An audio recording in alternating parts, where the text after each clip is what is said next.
Please stand for the Pledge of Allegiance.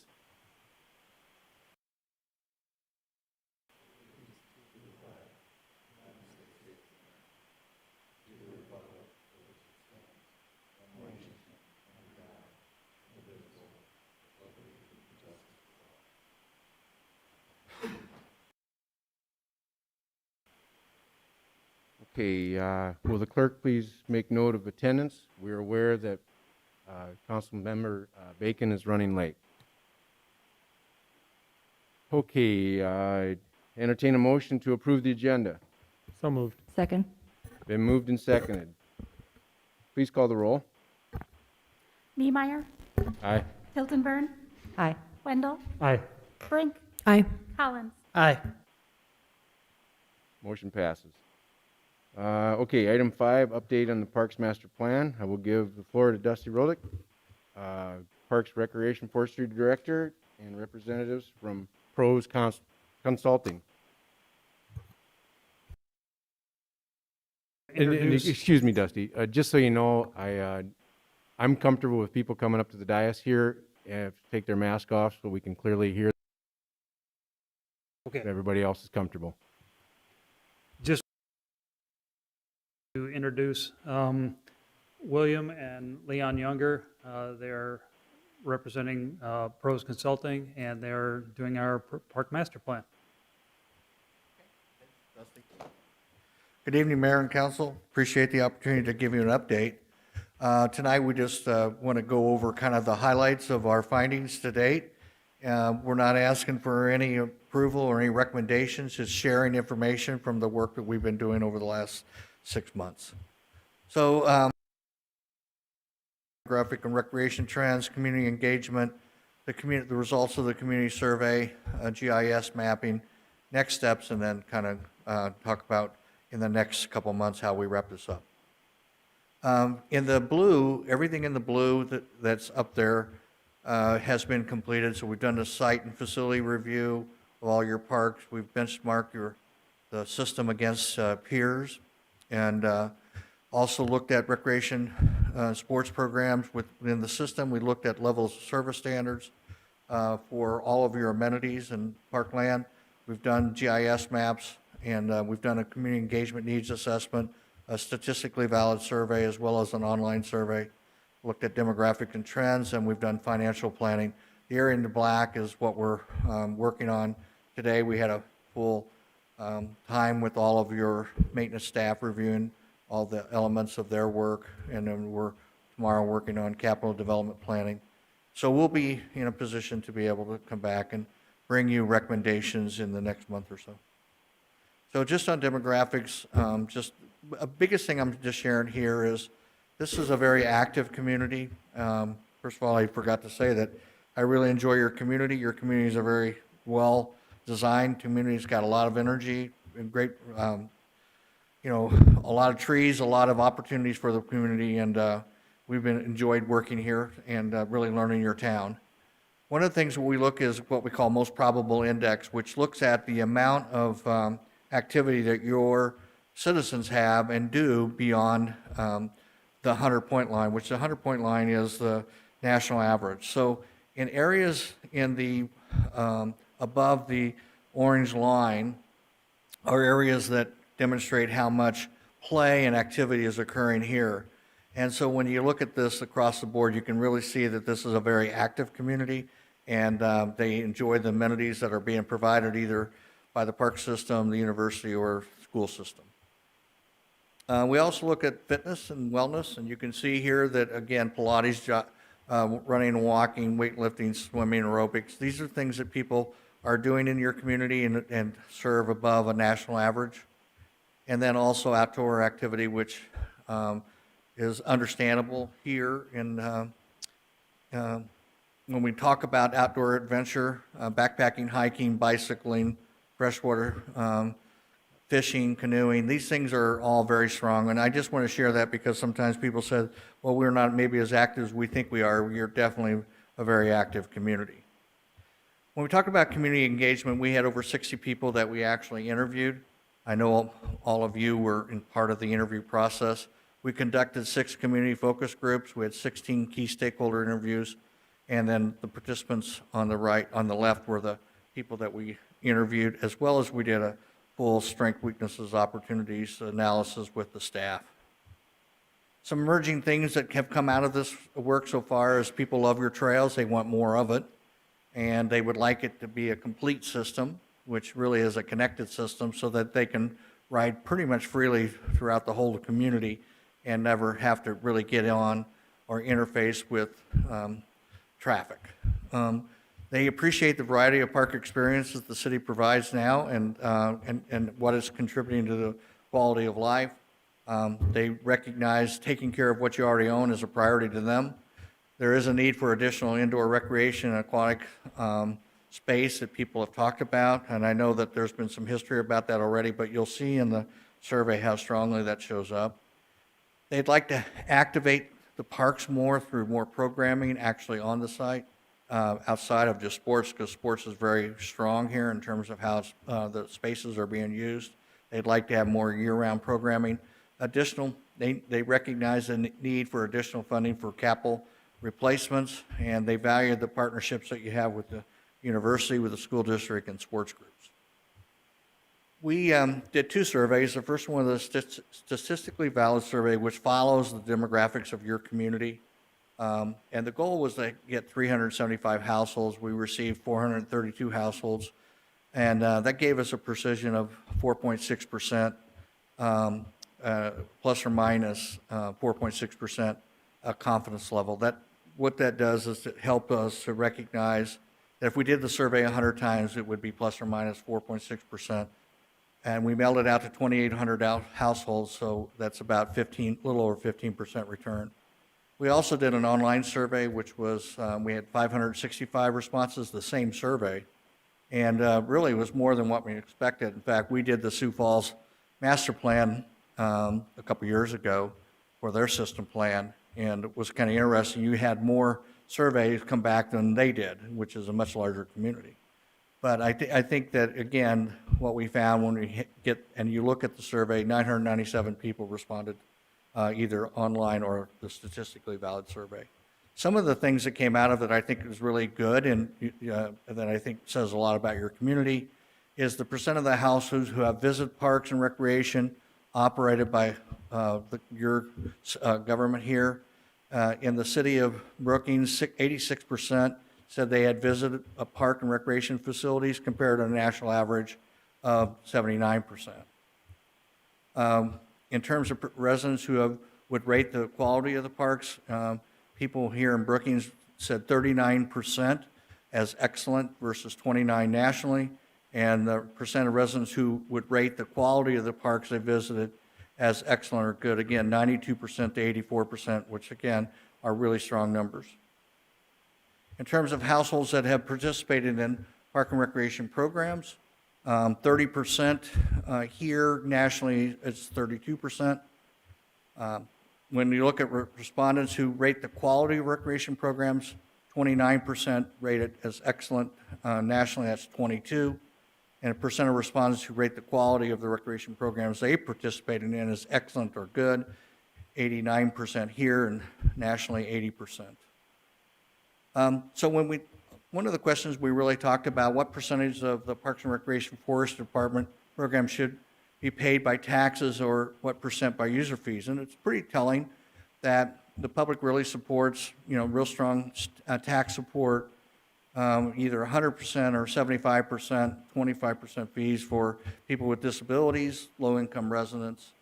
Learn to Swim programs had a strong recognition for being at least 100% to 75% tax supported. But what really shows up here is that the majority of the people recognize that adult activities like classes and rentals for sports fields and programs, that they should recover the majority of the cost of their programs through user fees. One of the things we asked people about was how well residents' needs for facilities are being met. So in the blue and the light blue, you can see that things that are really meeting 100% of their needs, which are a lot of sports fields, playground equipment, the golf courses, youth soccer tournaments, picnic areas, large community parks, paved trails, disc golf, small neighborhood parks, you have most of those are well into the 70, 80% that people are very satisfied that you're meeting 75 to 100% of their needs. But where people feel like that the city hasn't been able to meet their needs really is in the indoor playgrounds, indoor swimming pool, leisure pool, indoor basketball, volleyball, pickleball, indoor running, walking tracks, indoor field house, sports fields, pickleball. So you start looking at what people's needs are. It's really balancing between what's available outdoors versus what's available indoors, and it shows up in the survey, on both surveys, really strong. And when you look at it and it says, okay, how much estimated number of households who need for facilities are being met at 50%. So you can see, again, where that falls out in terms of indoor spaces for swimming, indoor running, walking track, indoor fitness facilities, walking, indoor basketball, volleyball, walking trails. Again, these are number of households estimated based on the return from the survey.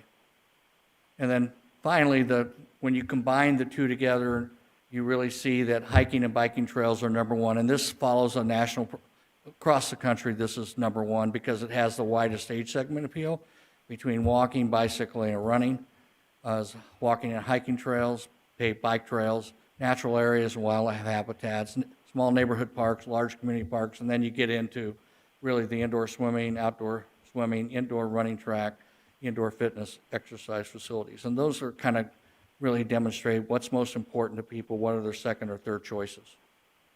When you combine that then in terms of priority rankings, we really look at when people say they have a need for and how important it is, where does it really fall out? And what really falls out is in terms of walking, hiking trails, indoor swimming, indoor running, walking tracks, paved bike trails, natural areas are in the top 100%, and mainly because the majority of those amenities or wishes, as people would like to see as priorities, have the widest age segment appeal. So consequently, those show up very strongly, and then kind of there's a second tier. Anything that's in the lower priority doesn't mean that it's not important, it's just that you've really taken care of them. And the majority of those things you've provided a multitude of spaces that have supported the needs fairly strongly, and the majority of the things in green. Same thing applies to programs. Again, what's really important in terms of whether the needs are being met. So before and after school programs are being provided by others in the community. Youth sports programs are typically operated by not-for-profit youth sports association. You have 2 golf courses in the city, preschool programs, youth gymnastics. These things are pretty much provided. The next slide then kind of says, when we look at what areas are not being as well provided as they would like, but adult fitness and wellness always shows up, but nobody really owns the fitness market. Everybody is providing some element of fitness across the city, but the intent is it still demonstrates something that's important. Water fitness programs, nature programs, special events and that shows up quite a bit too. And youth and adult arts and crafts programs, canoeing and kayaking, and senior programs are kind of in that top 10. In terms of what's most important then, either second and third choice, adult fitness and wellness programs, nature education programs, youth learn to swim programs, water fitness programs, special events, active senior programs are in that top 5.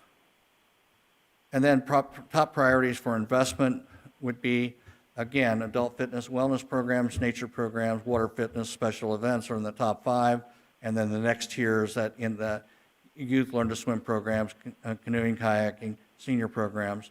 Those all kind of fit in the second tier.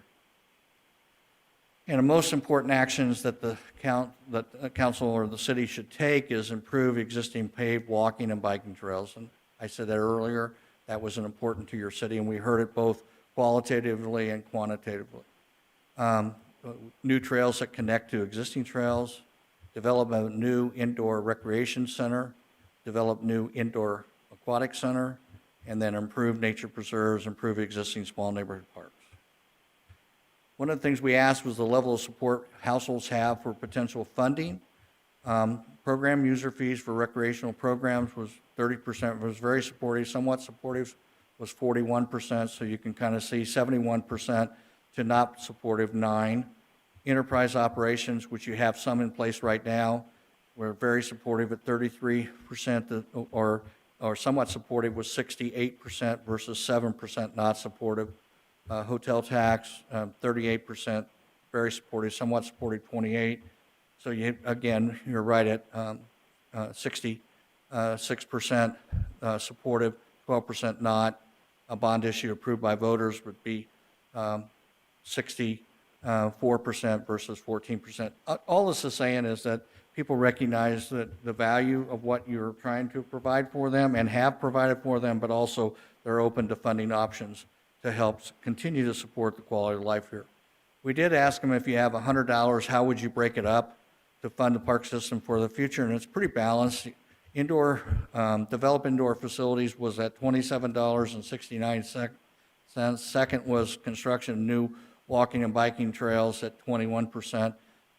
Those two pretty much take up the majority of the half of the $100. And then looking at improving neighborhood and community parks was third, and then really looking at improving existing outdoor facilities, acquiring new parkland about the same amount, and then development of additional outdoor sports facilities.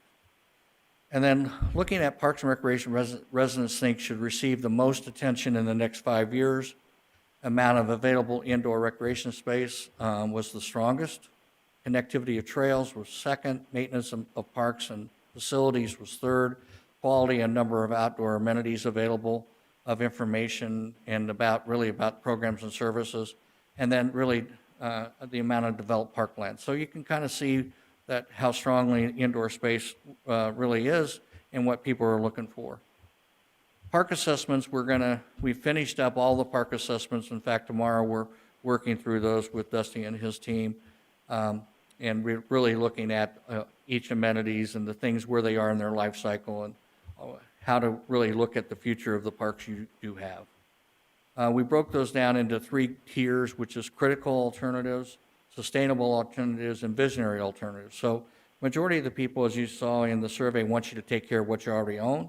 Sustainable alternatives are adding to existing facilities or programs or parks that really would enhance the experiences that they have in parks now, and then looking at visionary alternatives for areas that people would like to see as part of the quality of life amenities here in town, and what would that look like. And we'll come back to you with those recommendations when we connect the next time. And the level of service, I know it's very hard to see, but this is a good map that indicates all the amenities that you basically have in Brookings here. We included school inventory of school parks. We also included other people's inventory within your system, and then kind of a total. And as you can see up there, right now you have 27.92 acres per thousand, which in the northern Midwest area, that's a really pretty strong. I mean, normally we'd see 16 to 18 acres per thousand. So you made a really good investment in the amount of land that you have, parkland here. It's like everything. It's really the amount of how and where land is located and the uses it has. In terms of trails, you have currently right now about 20 miles of inventory between hard surface and natural trails. And there's still a need to support some additional trail miles over the next 5 years, mainly as part of a connected system. And we did include on-street bicycle trails as well, just because those are commuter trails primarily, and for fitness riders, not necessarily for kids, but they certainly count as part of a trail system. And then all the other amenities, you can see you've really done a really good job in supporting all of the needs. And in fact, most of the time you're ahead of the national average. How these recommendations come about are 3 ways. One is through demonstrated standards, and then peer cities that we looked at that are in comparison to Brookings, as well as the National Recreation Park Association has a best practice booklet they put out yearly about towns your size and where their standards are collectively across the board. And then from your citizen survey, because where the citizen survey shows up where there's still an unmet need, we demonstrated where those are. But you can see that probably the biggest area really comes into the indoor spaces that people are looking for in terms of additional space that could be used to balance out your outdoor space. We looked at where your maps are located, and you can see they're pretty well centrally located throughout the whole town and distributed well between many and neighborhood and community parks and special use and school parks. When you combine all those together in the next slide, you can see that you really covered the city well. If I live next to a community park, it's my neighborhood park and my community park. If I live next to a neighborhood park, basically it covers my needs. The biggest issue is that the city's done a good job here and really demonstrate this in this map. So our next steps is really, we've been working with the staff on operations reviews today, all day. We also are going to continue to work on their CIP and funding options, and also an action plan we'll bring back to you with recommendations for land, facilities, for programs, for operations and finance as part of the plan. So, any questions? That's quick, but I had 20 minutes. Councilman Wendell? Well, thanks a lot for the overview. I think what we've seen so far is very thorough. I appreciate the work you've done to gather feedback from what seems like a pretty wide and diverse set of stakeholders. I'm wondering if you can give us some experience that you've got in using plans of this nature and communities that are kind of on the precipice of a next step to pursue federal grant opportunities. It would seem like the environment is really ripe right now to pursue grant opportunities, in particular for recreation space. Can you talk some about your experience with that? Absolutely. Most state agencies require an updated master plan that has a high level of community engagement, that you must have approved document to be able to access state and federal grants. And so this document will help you do that.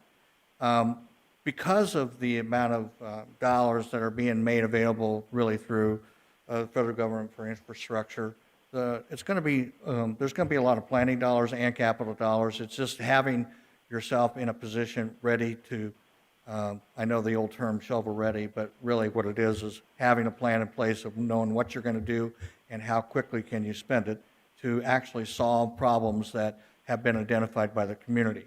And I think it's going to be really strong. And every indication from every place that we're working, that's been identified. Go ahead. I have another question about a certain element of the plan. It would appear that, probably not to the surprise of any of us, that our bicycle paths and the connectivity of those paths are of particular interest to the community. I think we've had some conversations as a council and with our bicycle advisory committee over the past year about thinking about cycling as recreation versus transportation and how we really shift some minds around the importance and the value of cycling from a transportation perspective. Does this plan consider that? I noticed a real emphasis on paths and not necessarily street type of cycling, and is there a way to weave the two together successfully through a recreation plan? It doesn't include necessarily a transportation element, but the 8 miles that you do have on the road trails are strictly that, people who are comfortable riding and using that. And primarily when you have a university, a lot of people ride to and from home to the university. But our plan isn't about the on-road trails. It's really about trails that are off-road. And the whole goal is really, again, connectivity, because people want to go and see different places of the city. They want to feel like they're free and they're safe, and they want their kids to be able to do the same and not feel any threatened by traffic. And that's really our biggest focus on this plan. Any other Leah? Yeah, one small question. I just conversations you had with individuals, if public art was mentioned yeah. at all with regards. Yeah, Any people are comments about that? They'd like to make art and parks be more alive in the city, where they're connected and they're not so separate, where it's not just art and it's not just parks, but art and park work together. You know, people recognize the sculpture gardens that have been around, like in Minneapolis and across the country. And we were talking about Lohmeyer Park today in St. Louis, which is a county park in St. Louis County that's been really a powerful park in relationship to sculpture and art together. in a park setting and how they do some of their major events there and really celebrate the arts and parks together.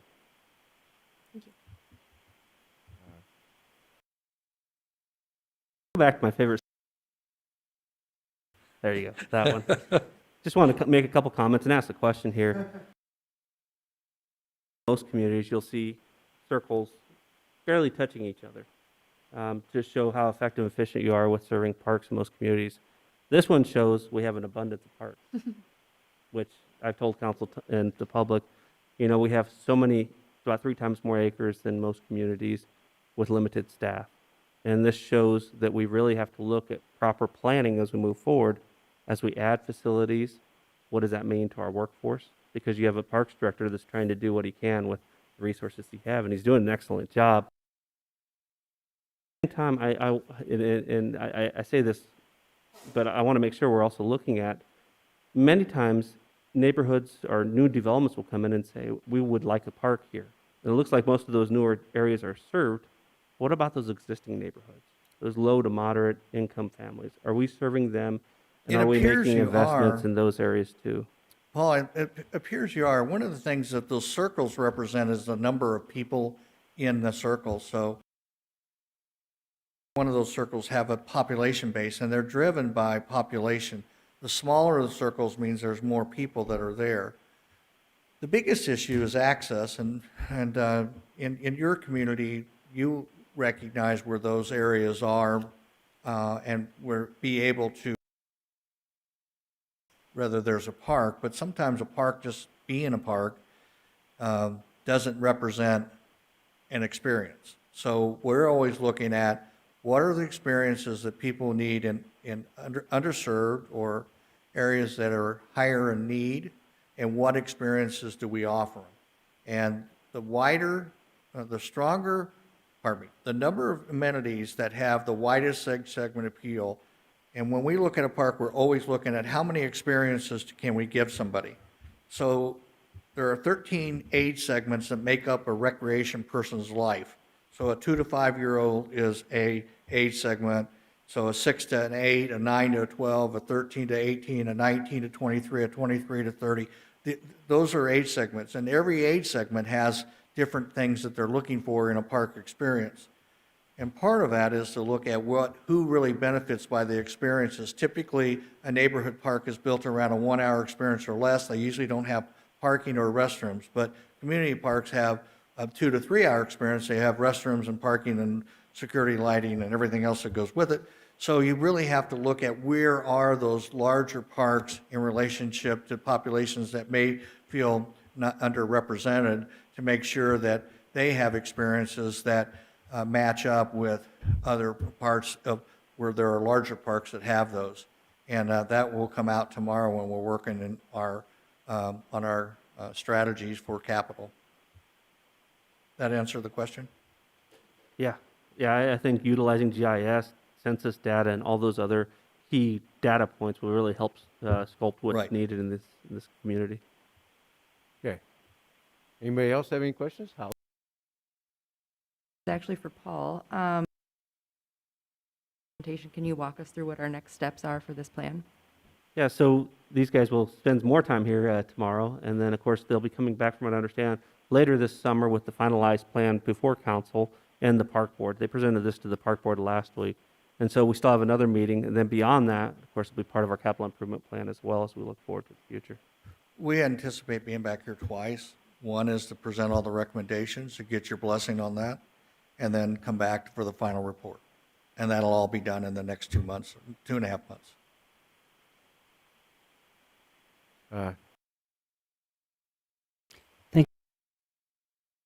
About like skate parks at all? Not many. I Okay, mean, they're a little bit, but nothing major. Okay? But thank you. Okay. Well, thank you. letting us Look present our forward to the stuff. rest. Thank you. Have a great evening. Yes, sir.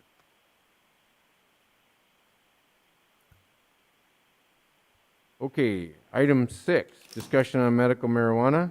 We'll give the floor to city manager Jake. And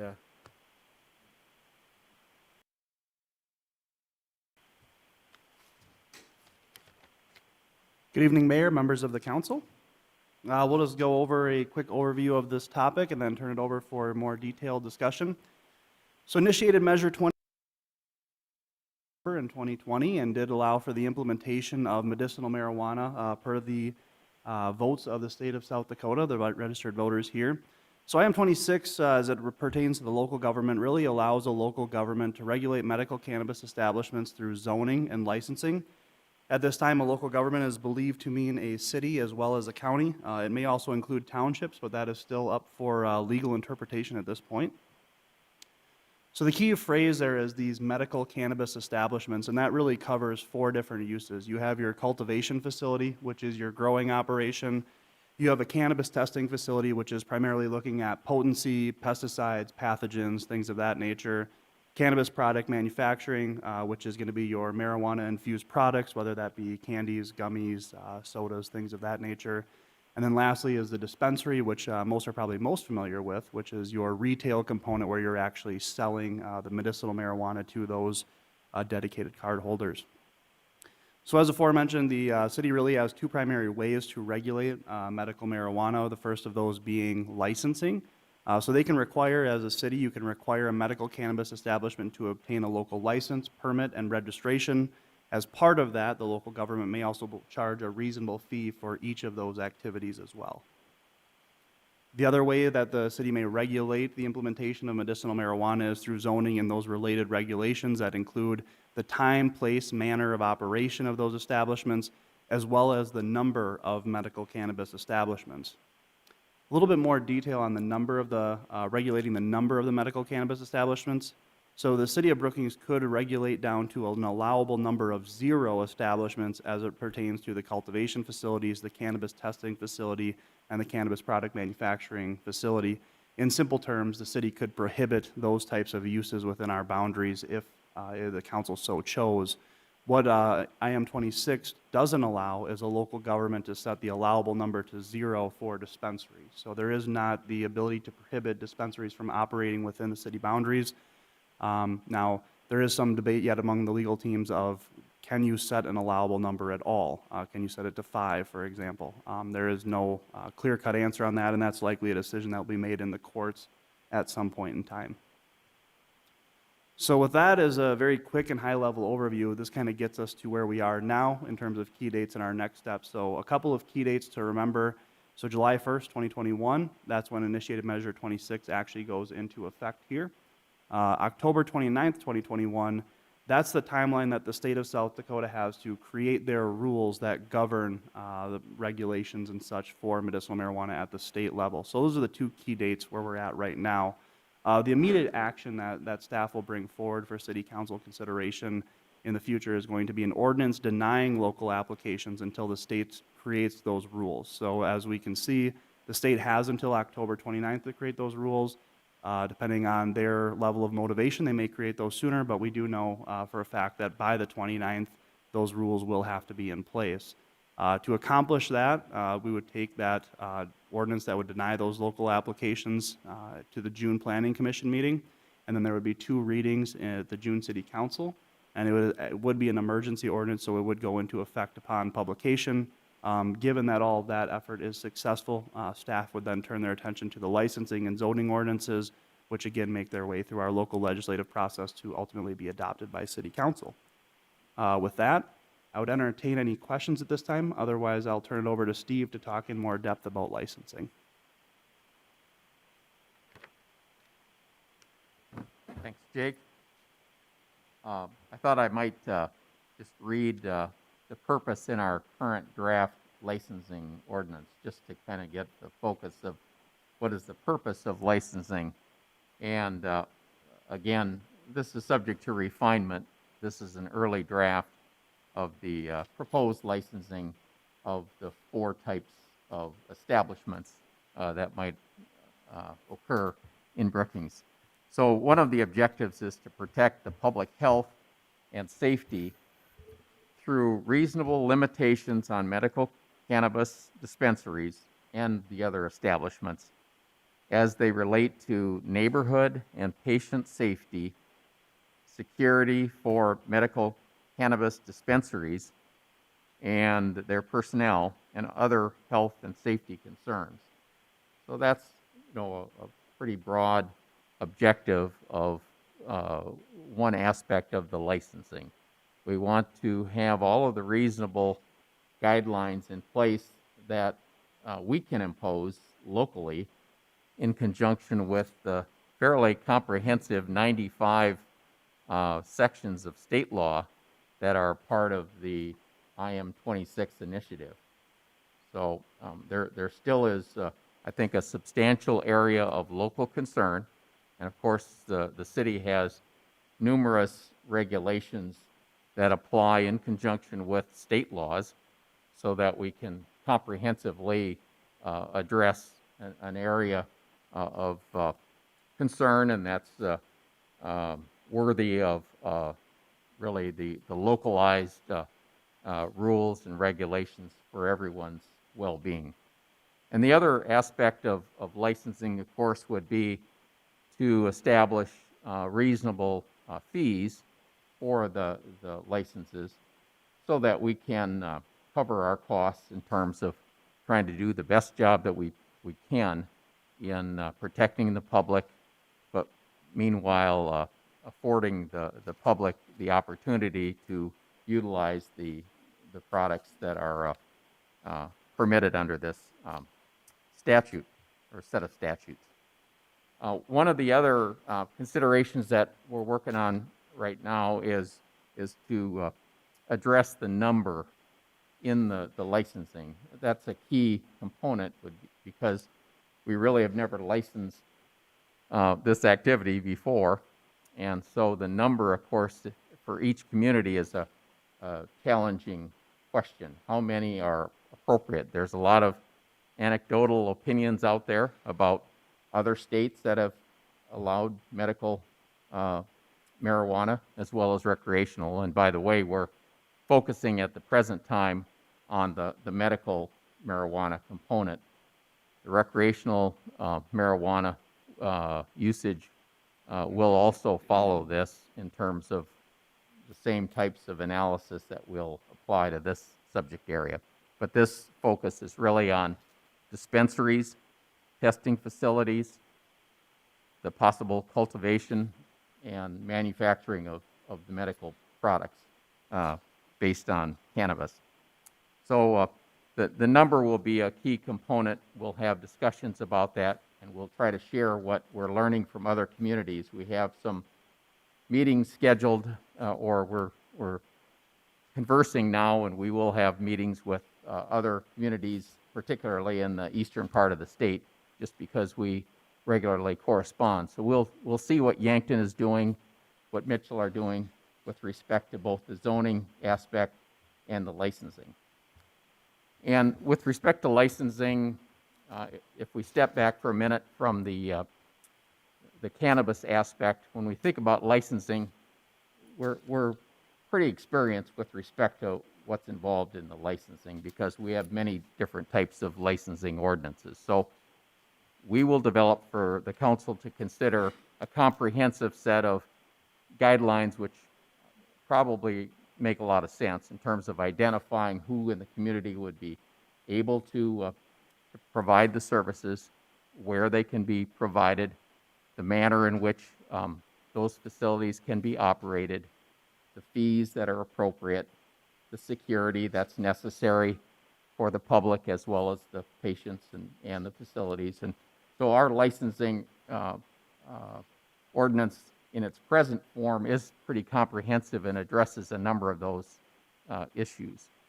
The one requirement that the state is imposing with respect to these dispensaries, for example, would be the requirement that there's a certificate of registration issued by the South Dakota Department of Health. And so we will not be able to issue a license until the state issues a certificate of registration for that particular establishment.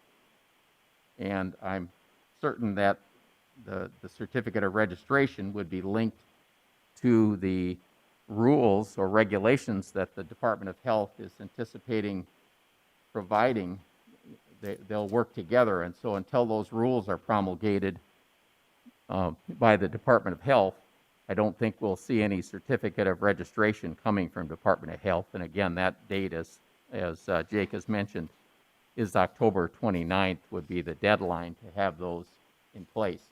But so until that time period, we will be working to refine the licensing ordinance so that we cover, any conceivable, if to the best of our abilities, since this is the first time attempt to license this type of product and dispensaries. But we'll be looking at a comprehensive ordinance that protects the public and covers the subject areas I've talked about and addresses maybe some issues that have arisen in other states that we hear about.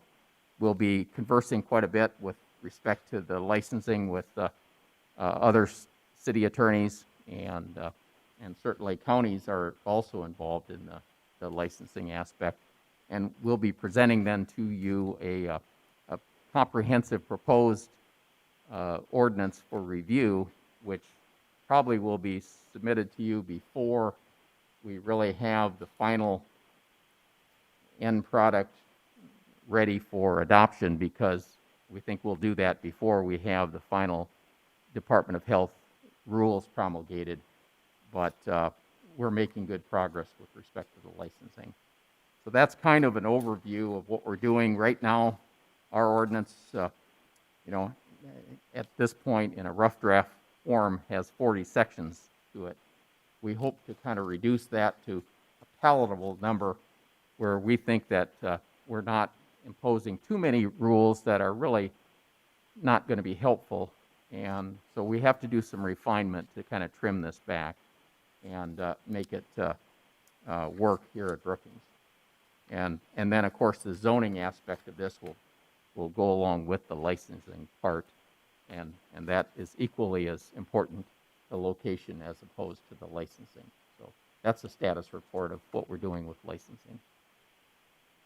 All right, thanks, Steve. Mike involved in this too also. Yes, Mike will go ahead and show you what we're anticipating for. A lot of communities are looking at where to locate these properly, and according to the use. Thank you. Mike Struck, the Community Development Director. Before you is a zoning map just showing the commercial and industrial locations. And, the thing that we've been looking at is trying to identify what are the appropriate districts to site these types of facilities, and do we want to break them down where you allow the dispensaries in certain districts, you get into the manufacturing, cultivating in separate districts? Do we want them all under one roof? And are there particular separation distances that you're interested from, whatever types of other land uses that you feel are appropriate to have that buffer from?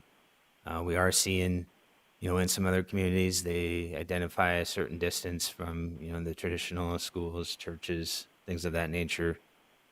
We've had discussions, on the medical dispensary side of things. Should they be treated any differently than a pharmacy?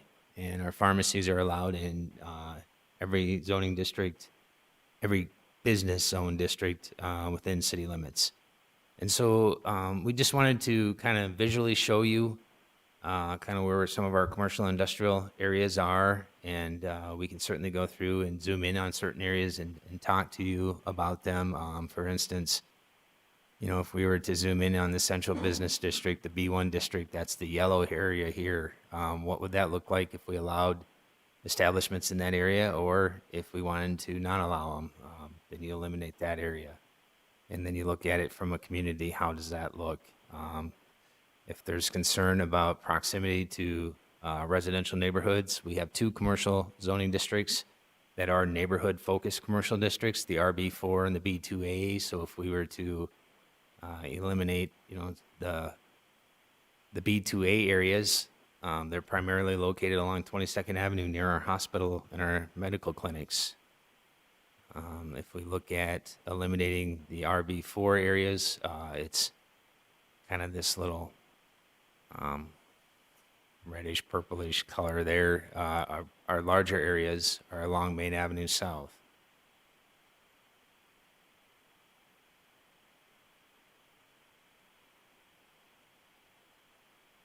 Um, you know, they're just small little pockets with those neighborhood commercial areas. By and far, our largest districts are our B2, B3, and B4 districts.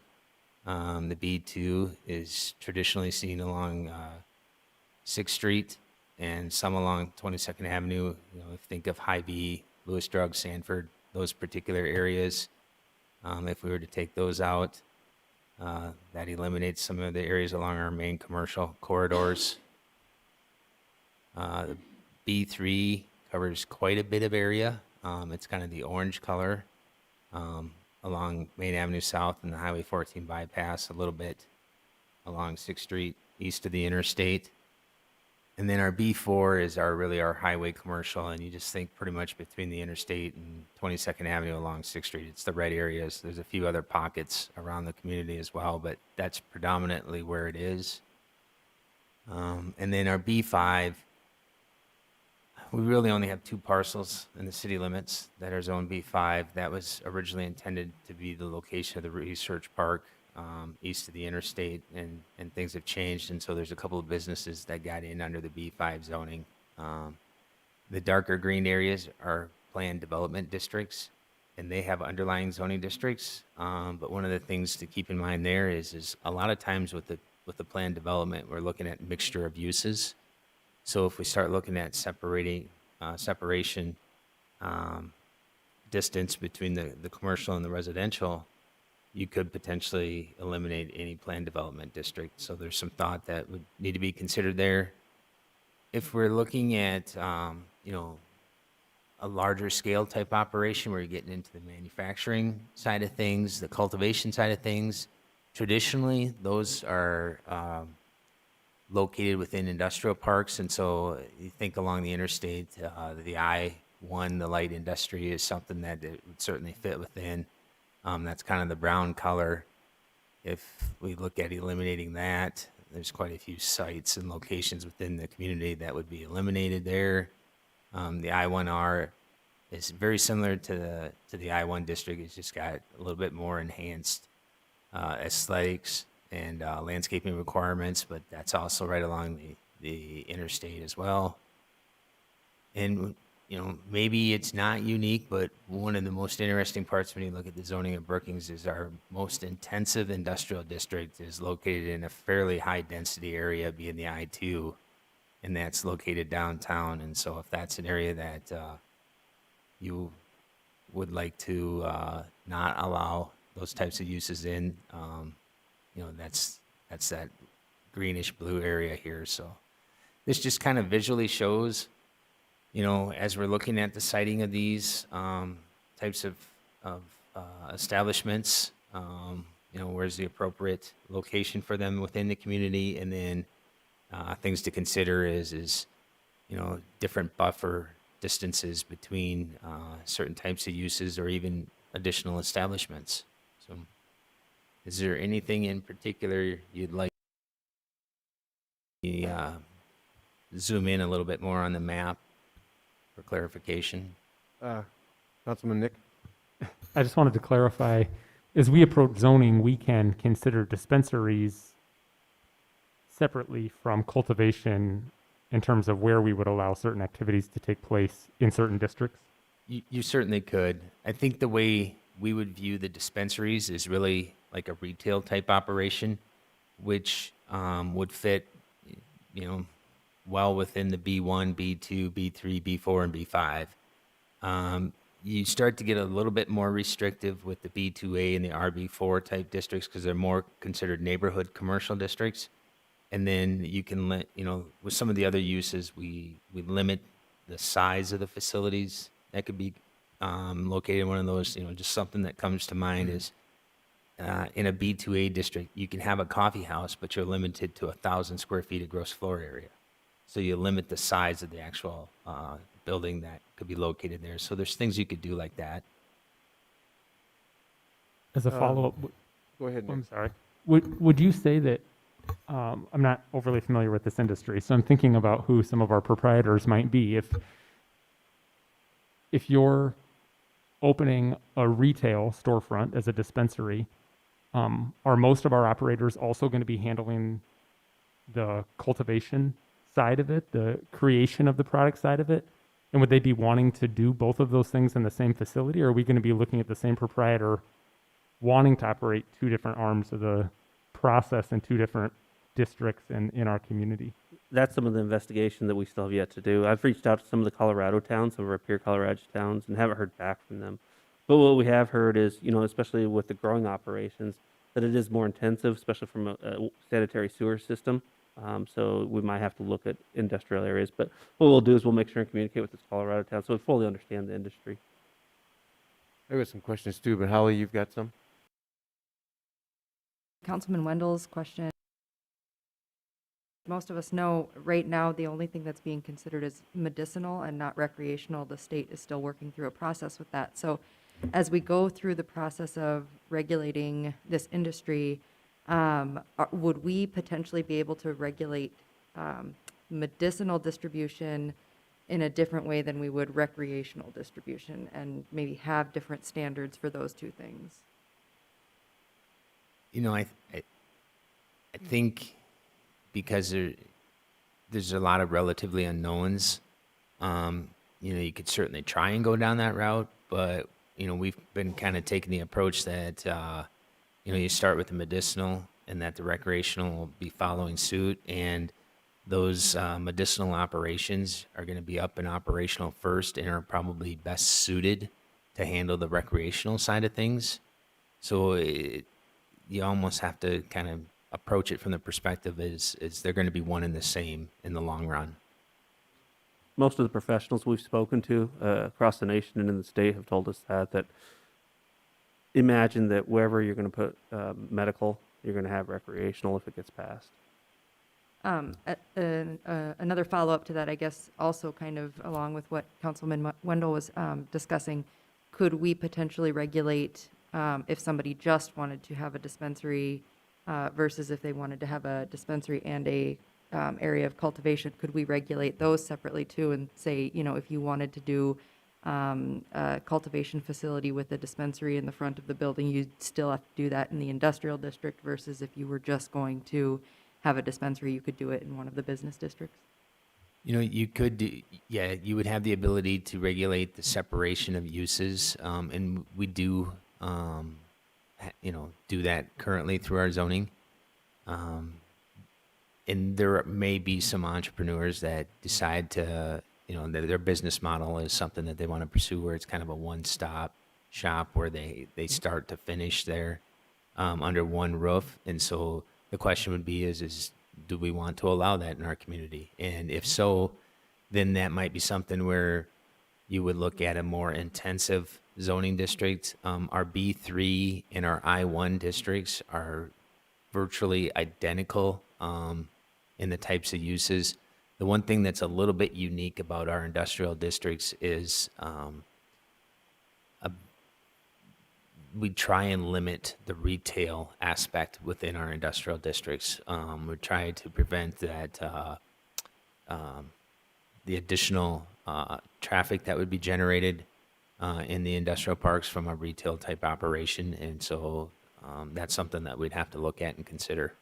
I guess that's a good point for council for me to clarify for council, that as Jake noted, dispensaries we cannot regulate out, but you as council do have the option to say you do not have growing or testing facilities, or I forget the term of it, the construction of gummies and those type of things.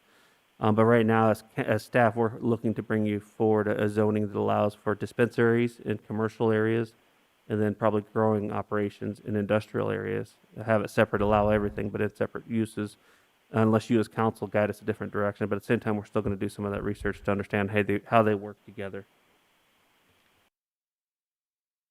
I'd certainly like to see what's location for a business that would do the start to finish. Because if somebody does come forward and has that kind of business model, I think we should at least have looked at the potential for where those could go. Mike, while you have the map up, could you show us, these are currently allowed? Pharmacies are virtually allowed in all of the business districts. So I basically took off the industrial, so wherever you see on the map is where a pharmacy would be allowed. And then if you removed the more residentially located sections, what would that look like?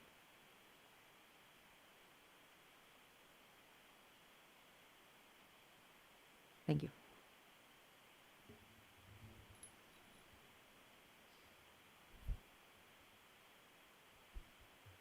Okay, Councilman Bacon, you had a question? I had two. Oh, I know, the one to do with the cultivation. Do we have any idea of square footage of what it takes to, to cultivate enough to run a retail shop? So we don't have any idea what kind of needs they'll have for that. And if we have anything that's going to be close to fulfilling that. Steve, is there anything in state law? I know there can grow.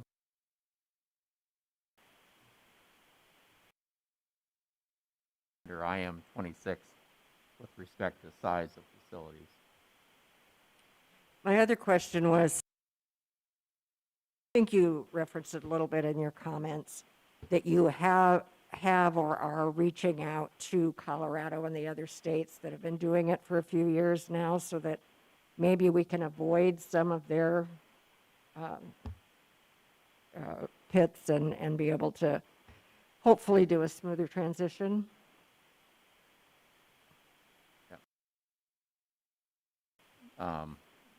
To visit with Yankton, for example, and they have a former or a consultant who worked in Colorado and is doing some consulting work for them, and so we'll be able to ask questions of that individual for sure. And if we recognize that we still need additional guidance, I'm sure that we can reach out to other parties.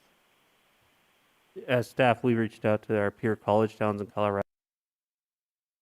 But I know Steve also went to a conference last year with peer college towns where some of the marijuana discussion occurred as well. Right. So, coming up where the topics will be discussed.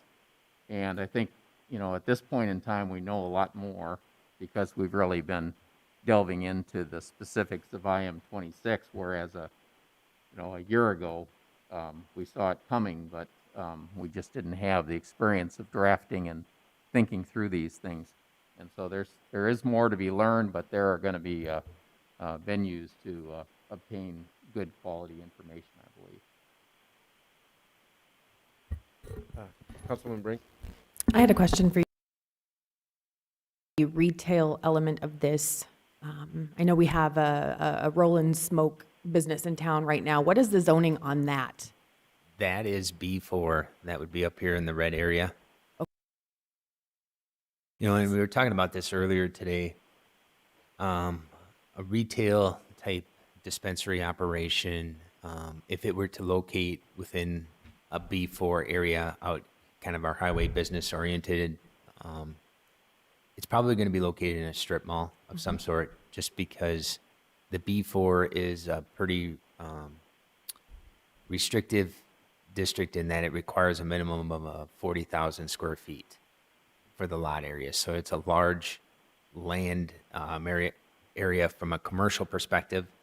So it would be, if it were to be a standalone, that would be a type of location where they may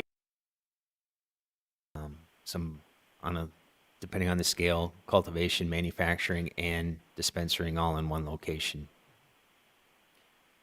A follow-up question, I would be in favor of us continuing to explore the options that would differentiate between a retail component of this industry and the cultivation, testing, other product construction elements. And I was just curious too, thinking about that second part, which we aren't sure if we would enter into, that would be in agricultural production type of product. Is there anything currently with our zoning that's on the books today that talks about agricultural products and where they can be produced or not produced in city limits? Is there any precedent that we have that would be similar? It's pretty much just egg zone land. Now, in developing areas, we do allow the continuation of egg-related production until such time as development occurs. But a specific use like this, for example, in the egg districts, we allow greenhouses, things of that nature. So they're generally on the outskirts of city limits, and it's usually just kind of a holding area until development, the demand for development is there, and then it's converted over to residential, commercial type development. But it's kind of a holding area. It is something that, they may look at doing something in the joint jurisdiction area. And so any parcels that are located outside city limits but are zoned, that might be an option for them as well. Okay, Holly? As we've been having the conversation, I've had a couple other questions. So in response to that, I guess I'm curious, would this be considered agricultural development or would it be pharmaceutical development? And is there a difference between the two? From a zoning perspective, we'd probably call this agricultural, Okay. just because of the growing operations, the plants, probably would not get, from a zoning perspective, to the details of it being considered pharmaceutical until such time as it would be cultivated.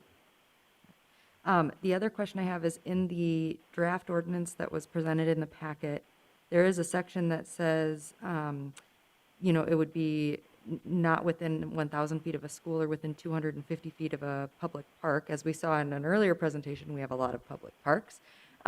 So is there any way on this map here to show us what that would look like?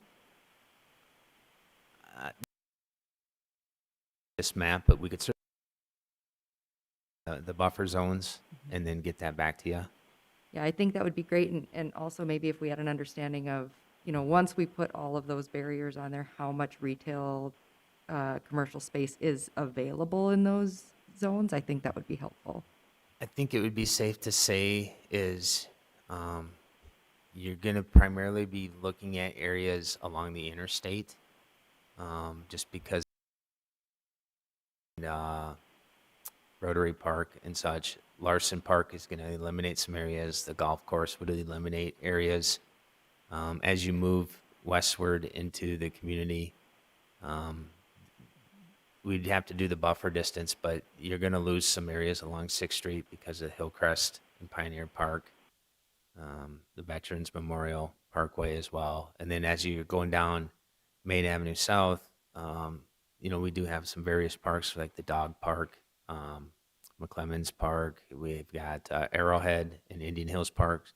And then we have to take into consideration how we're going to classify our bike trails. And would those come into play? Because if that's the case, then that eliminates quite a few locations along Main, south of 8th Street. Councilmember Collins? So I wanted to go back to Patty's question about the square footage and everything. You said that there's not a law or anything that covers that, is that correct? That is correct, yep. So wouldn't we sort of want to know that? Could we maybe do a little research to find out what a building, for everything? So we kind of sort of have an idea where we could actually put them? And I think it's to look at the size of facility, because the zoning time, place, and manner also would contemplate, the size of facility, in my view, as a area that could be regulated. So certainly size should be considered, the dimensions. Thank you. And I think realistically, some of these commercial areas, to have a facility for growth in a commercial area could probably be cost prohibitive because of how expensive it is to develop in commercial areas. So you probably won't have a very large growing facility, but you could have a mixture of both in various zoning districts. Okay, so I've got a couple questions. I know that we've been talking with Mitchell and Yankton. What have they done and what, excuse me, do they still plan on doing more?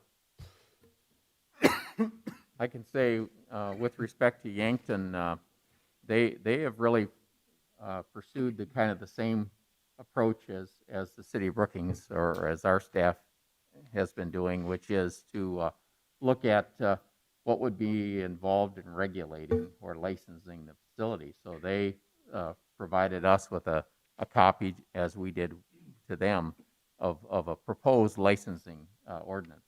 And it follows really along the same lines in terms of location of facilities, number of facilities, and reasonable regulations of the operation of those facilities. So I think we're on the same path as Yankton. Mitchell, I think, approached the zoning aspect as being maybe the highest priority, and they're working on that aspect. I have not yet seen their licensing draft at this point in time, but I would say we're really approaching it the same as Yankton, which is somewhat helpful because they're working with a consultant who has experience in Colorado, and so I think maybe their guidance is probably right on target as to how to approach it. So, Thank you.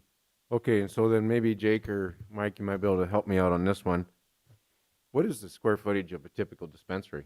I mean, I know in Colorado they've got both recreational and medicinal, but and so that's going to be. I keep visualizing that this is a store about the same size as Rolling Smoke.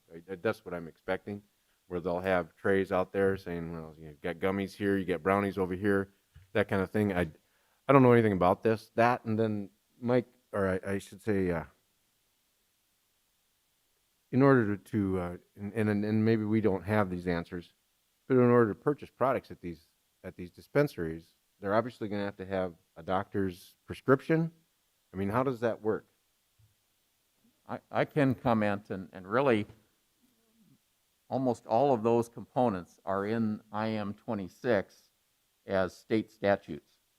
And the other aspect of it is, of course, the technical health guidelines that will come from Department of Health as to eligibility and usage of cannabis as a medical component, and so forth.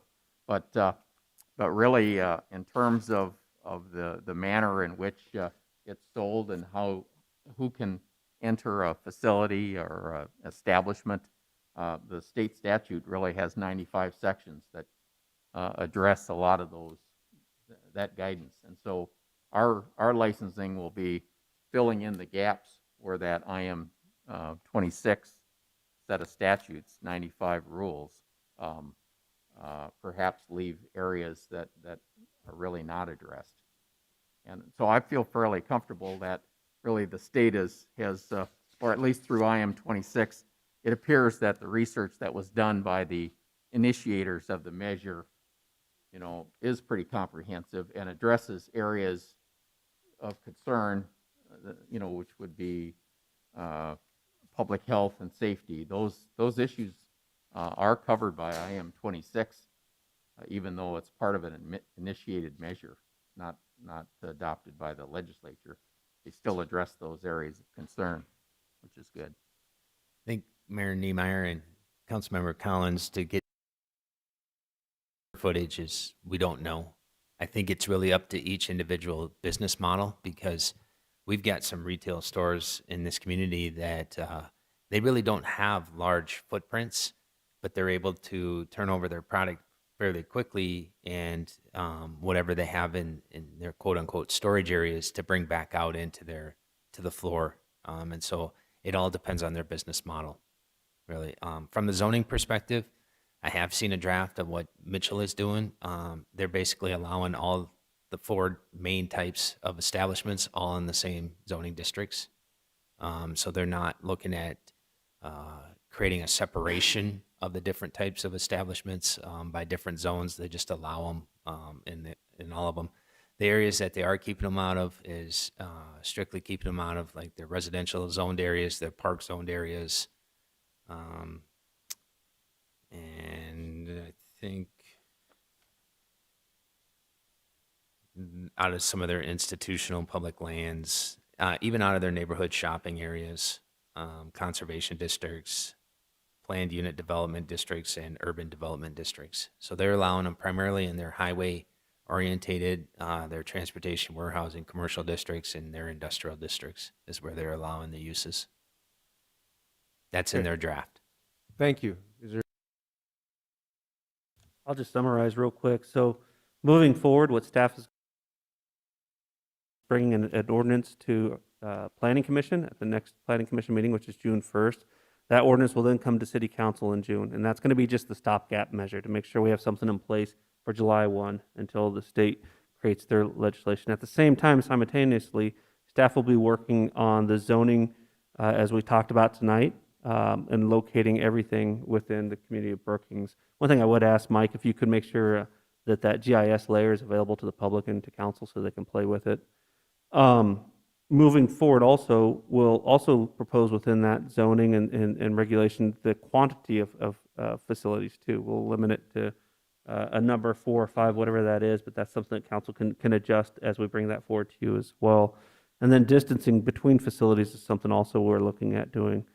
So as council continues to evolve this discussion, it's essential that we do know whether or not you have desires or questions on the limiting the amount, different concerns for areas where it should not be allowed.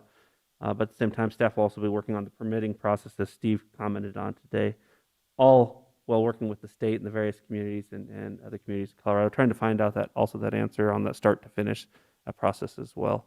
We'll communicate that to the council. So look for a lot more information to come forward in June, July, August, September. our next item is discussion with applicants for the vacant city council member spot. Applicants for the city council seat are here this evening to present a verbal presentation of why they would like to serve and what they can bring to the city council. Once the applicants are done, the city council members will be given time to ask each applicant questions. We're going to try and have the candidate comments to about 5 minutes and then allow council for 5 to 7 minutes after that. We do have one member that's applied that is not here this evening, but she would like to have a presentation read, and the city clerk will do that for us. And as I said, if you're comfortable coming up to the dais and not wearing a mask, I'm okay with that, with lots of distancing going on. So with that being said, Mr. Walker, would you like to come up first?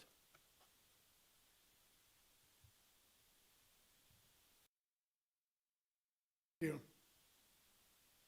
I am applying for this position to give the people of Brookings a voice on council decisions.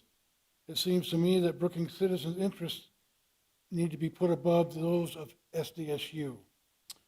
I'm also here to stop the division created by the council in the community.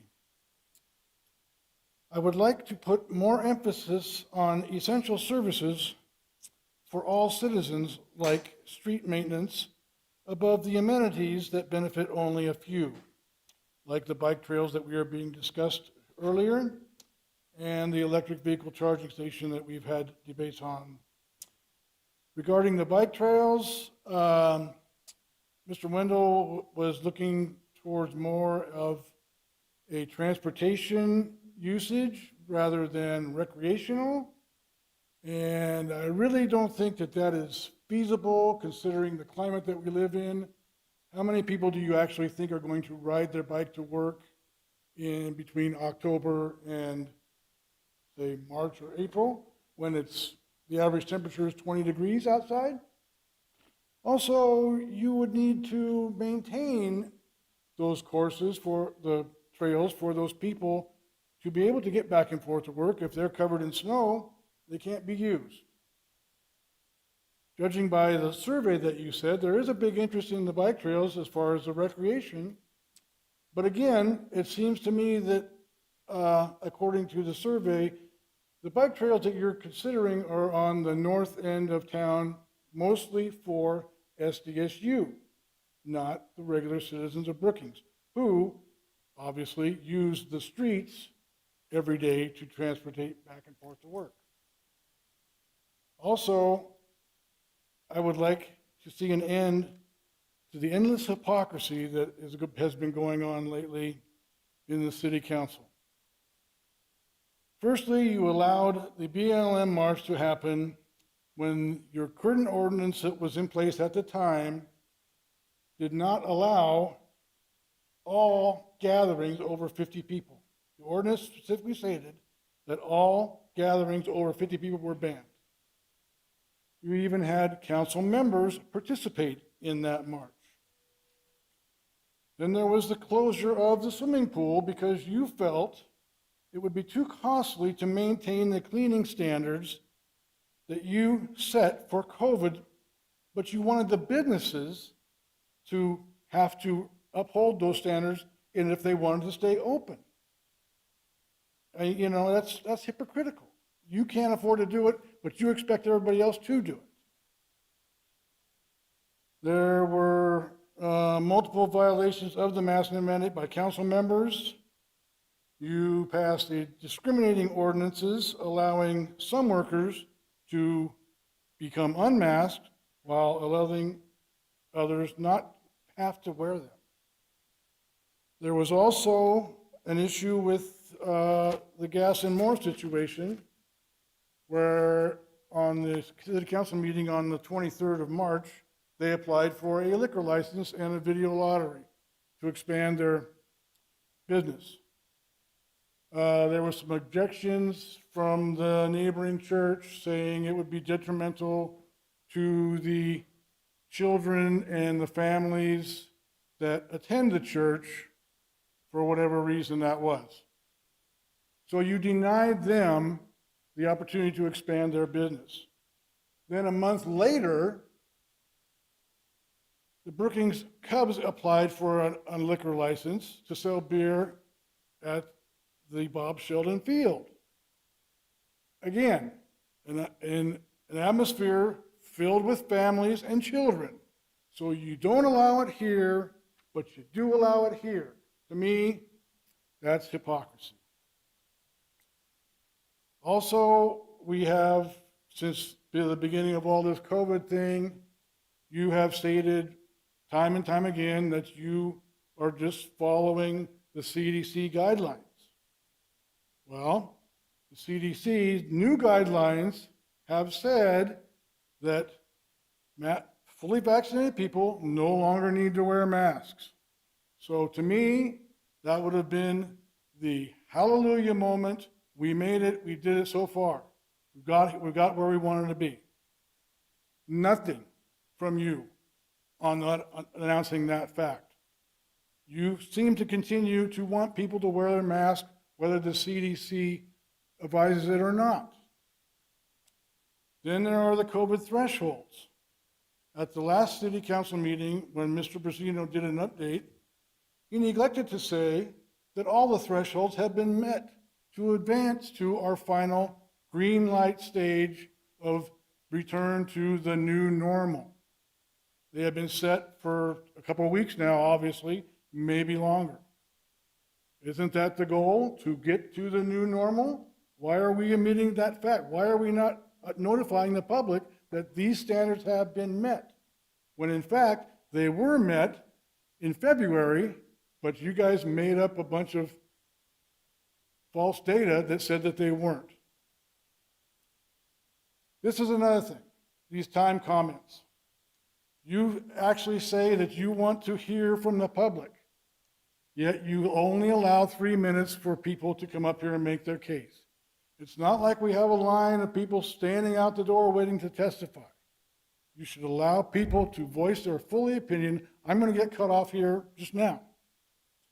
So, you know, I have some more things, but it's really not important. They are important, but it's obvious that none of you are going to want me to be sitting on the city council with you. So thank you for your time, and I appreciate you allowing me to speak. Council have any questions? I'm sorry. Yeah. What in your comments just now told us how you are qualified? Can you take your mask off? I'm having a hard time hearing you. Thank you. What in your comments told us how you are qualified to serve on city council and why you are interested in serving on city council. I thought I just said that. No, you complained a lot about what we do, but you didn't tell us what you would do if you were a council member. Oh, I would say, I would try to work to get the community back together again. It seems to me that the folks you have done is you have pitted citizens against one another. Mask, no mask. Vaccination, no vaccination. You have created quite a division. I go out and I get dirty looks wherever I go. I also could go out and I get people come up and thanking me for being a voice to speak out for them. And that's my point is, I missed a point here on my thing about failure to compromise.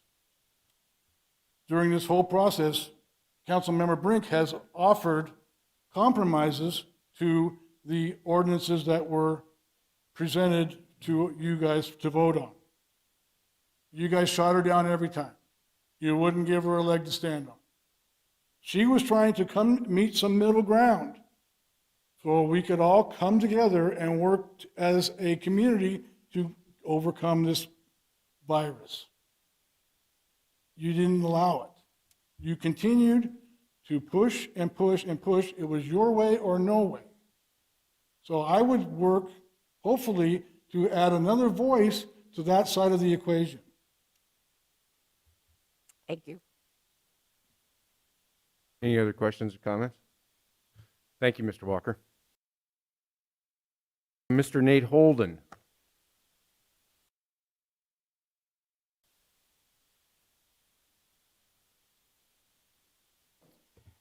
Hi, my name is Nate Holden. Been a Brookings resident for 26 years, a little over. Came up here for college, fell in love with the town, and decided to stay. Want to make this my forever home. Moved around a lot as a kid, so finding a place that I could settle in and having friends that I can say, oh, I've known somebody for a while has really been a nice thing. And having a community like this that has allowed me to grow and learn and do so much stuff is kind of one of the reasons I wanted to run, just to give back to this community. I'm a lot older and mature than when I first came here, so I can do some of that stuff a little easier and interact and help support people and have more experiences to do better with that thing, those type of things. Different job experiences, a lot of sales and retail that I've worked in have given me that ability to communicate with people very well, I think, and to see things from different points of view. I think everybody should have to work in retail at some point. It really changes the way you interact with people and don't talk down or treat them badly. Obviously, I was one of the candidates for city council. One of the reasons that I did want to run, obviously giving back to the community, but also I saw what things had gone through this year, and I wasn't sure if anybody did want to run. So having that in my thoughts that I want to give back, and maybe this is the time to do it, because who knows if we're going to have any candidates. So I was one of the first people to get my name out there and file and put out, and try to do something to help our community grow, be better, to expand, learn so much on this campaign trail. I wish I would have gotten involved in earlier and thought about things and learned even more, but learned so much and so many things and ideas that are just bouncing around that would love to sit with you guys and talk and see where things have gone and where things might go and how we can do things to create a better environment for Brookings, for people to want to move here, for people to want to stay here after they graduate from college or high school, and what we can do. I loved this first part of this thing with the Park and Rec Department. When I lived in Utah, we had an amazing indoor facilities, and that was one of the things I was thinking about on this campaign was what could we do to get an indoor facility like we had in Utah. And it was very much tied to the high school and youth stuff, but it was a great thing for all people to come to, and it would be something I'd love to explore with you guys and see what we could do for something like that, because it could bring so much more than just Brookings. I think sometimes we need to think as cities, we're not just Brookings, we're a Brookings community. going outside of the community and, you know, Aurora and Bruce and Volga and White and Toronto and some of these places that would come here for an indoor facility if they could have those experiences and things like that. So, yeah, lots of ideas, things like that to go through, lots of work that I've done and experiences that I think would benefit me being on this council. And I guess we'll leave it at that and see what kind of questions we have. All right, thank you. Councilmember Wendell? I appreciate you going through the application process and standing for our questions tonight. You had referenced some of your work experiences and your experiences in the community. I was just wondering if you could share how you believe your skills and experiences would translate into work on the city council.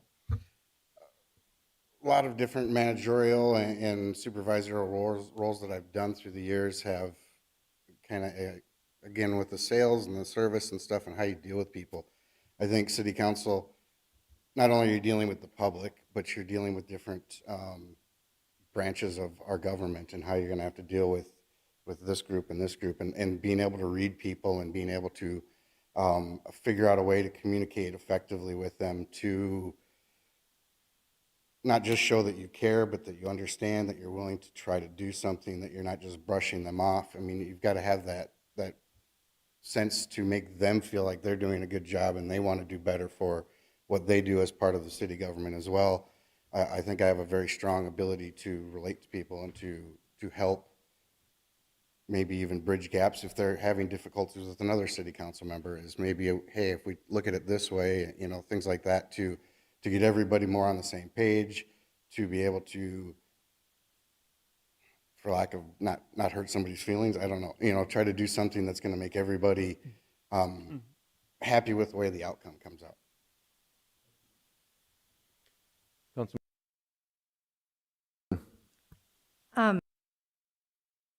And being willing to answer our questions tonight. One of the things that you mentioned is that you learned a lot when you were on the campaign trail, and as someone who has gone through that process, there is a lot that you learn. What was the number one thing that you walked away learning, either about the community, about your desire to give back to the community, or about yourself as you went through that process? That's a difficult one. Good. A lot of different aspects of what the city council does. I mean, I guess in the overall, I knew they had their hands kind of in everything, but the fact that you're overseeing a department and a department and a department, and you're having to interact with different things, different groups, you know, I guess maybe coming into this, I thought maybe Park and Rec just kind of told you what they were doing versus you guys, you know, in certain things, and maybe that's not the greatest example, but, you know, just not realizing the structure and how things went and came up and where it ran. And there's still some things to learn. I don't truly, I'm not going to know everything that's going on just from a campaign, but, you know, you figure, you see things and the ways that even individuals, you know, learning a little bit more about all of you as well, and how you interact and do things. Like I said, Park and Rec is kind of an interest. One of the first jobs I had in Brookings was at Edgebrook Golf Course. So talking with people way back in those days and things that Park and Rec did, and it was kind of interesting. So, you know, diving into some of that, learning about, or thinking about, you know, bringing something like a indoor rec center to Brookings, and what could we do? How would we do it? Even just tonight, having somebody who's a consultant to figure out how to do, I guess it wouldn't have been something that I would have thought in the back of my head is, should we get an outside consultant to do this? So I'm always learning, you know, even just sitting here tonight, you're learning things on what your guys' roles and difficulty of your jobs as well. But, you know, how do you do things to better yourselves? You know, never thought of a consultant until tonight, and that, you know, I didn't think there was a park consultant, you know, maybe I need a new job, you know, but it's things like that, and seeing how you figure the best ways to do things to help our community. And just the fact that I could be a new set of eyes, and having lived, you know, I don't know, some of you have been in this area most of your life, I've lived and been, I've been in New Hampshire for a couple of years. I've been in Utah for a couple of years. Grew up in the Minneapolis area. So I've been around a lot of different aspects of way they do things that here that I think, and maybe I'm getting sidetracked here, but just kind of a new set of eyes and a new set of what they've experienced would kind of help me there too. Questions? Councilmember Collins? For applying, appreciate that. If you were given the position, what would be one of your top priorities, and how would you go about to make that happen? One of the top things, and it's not a diss to any current or past council members, but I just want to be, I guess I kind of want to dive into the books. Fiscally responsible, looks at things. Why do we do the things we do? And maybe that's just from my own personal knowledge, but it's something that I've had a lot of people talk to me, even before this and even on the campaign trail is, different things from why do we own the liquor store? Why are we involved with the Swiftel Center? I'm sure there's valid reasons for that, and maybe there are ways we can do things better, and maybe just a new set of eyes and a new set of thought process. So it's things I want to look at, certain things like that. What are we doing that we can better save our money, better spend our money, better uses for our money? I guess, fiscally thinking on things is kind of where I want to get, would be my first thought of train. Even the fact of, yes, I'd love an indoor rec center, but what's that going to cost? Is it something we can have private donations for versus the city spending money on it? Is something that can be privately owned or in conjunction with the city so that we're not fully responsible for things like that? I'd like to have that, but at what cost? And, I don't want to overspend for something that might be good for our community, but it's going to put us in a hurt in the long run. So, fiscally looking at things is probably what my top priority would be. Okay. Nobody else has any questions? We'll move on to the next candidate. Thank you very much. Thank you. And Bonnie, go ahead and it'd be Julie Erickson. And Bonnie has got a pre-written letter that she'd like to have dictated or have Bonnie read it out. Dear Mr. Mayor and council members, I want to thank you for the opportunity to be considered for the open seat on the Brookings City Council. I am sorry I am not able to be there tonight. I am at a retreat that was planned long before this opportunity presented itself. Why do I want to serve as a council member? I feel I would represent a large and diverse segment of the Brookings population. I am a Christian. I am conservative. I have no ties to SDSU or the Brookings schools. I homeschooled my children through high school. I have no degree. I am a blue-collar worker. To a lot of people, these may seem to be negative things. Many in our city feel you need to be tied to SDSU, have a degree, etc., to be qualified for this position. However, there are so many people in our community who fit into one or more of these categories that I fit into and feel they do not have representation at the city level. They are intelligent, hardworking members who contribute to our community in so many ways. I talk to all walks of life every day at my job, from the poor to the middle class to the rich. I talk to liberals and conservatives and everything in between. I talk to lifelong residents, temporary students from SDSU, people who have just moved to the community, and many foreign students. I have built friendships with such a diverse number of people in our community over the years, and I feel this shows my ability to listen and, more importantly, learn from others. I hear about their lives, their struggles, and victories. I know what their concerns are for our community, what they like about what is being done, and what they dislike about what is being done. Unity is a popular word these days. We need to bring unity to our community. What is unity? It is not one side pushing an agenda on the other. It is both sides, or maybe more, coming together, listening, and learning about each other and their concerns and desires, striving to understand their perspective, and have them understand ours. Then finding areas of compromise, which means a little give and take on both sides.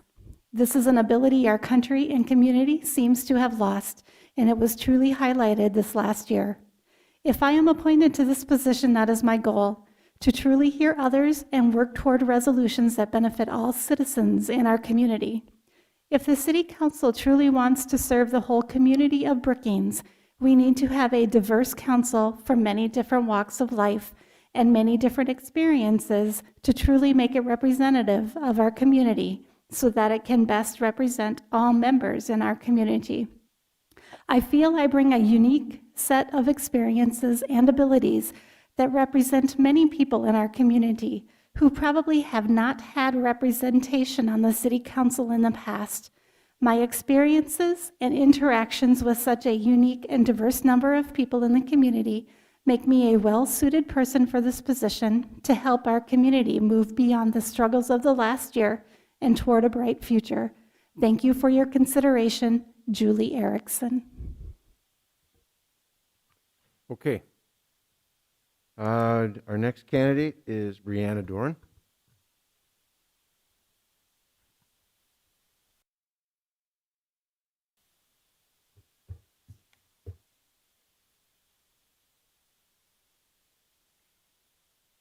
Good evening, and thank you, Mayor, Council, and the public for giving me time to speak today.